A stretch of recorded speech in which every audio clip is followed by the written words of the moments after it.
Assalomu alaykum hurmatli kanalimiz kuzatuvchilar va tomosha qilganlar. Videoni ko'rmasdan avval like bosing, obuna bo'ling. Mana Abdullohxon madrasasi va Madarixon madrasasiga kelib turibmiz. Bu qo'sh madrasa deb ataladi.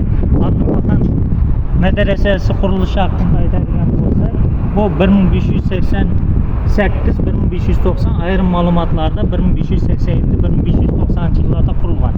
Madarixon madrasasi 16-asrda qurilgan vaqti aniq emas. Ham Abdullohxon madrasasi Madarixon madrasasiga nisbatan biroz egilgan holatda. Nima deb o'ylaysizlar?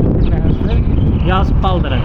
Sabab hurmat ramzi, onaga hurmat ramzi sifatida qurilgan. Sabab hammangiz onangizni tirikligida asrab avaylab.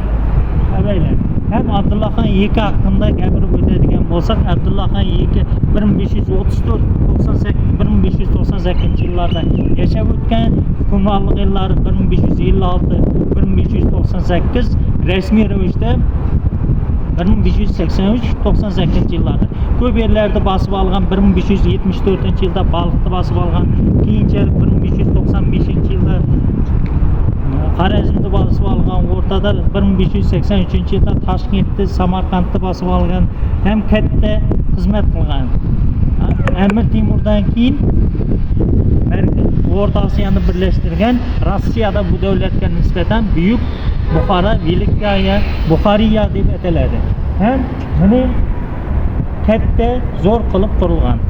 Bu yerda like bosing, obuna bo'ling. Keyingi videolar bundan ham qiziqarli o'tirib yubormaslik uchun obuna bo'ling. Rahmat.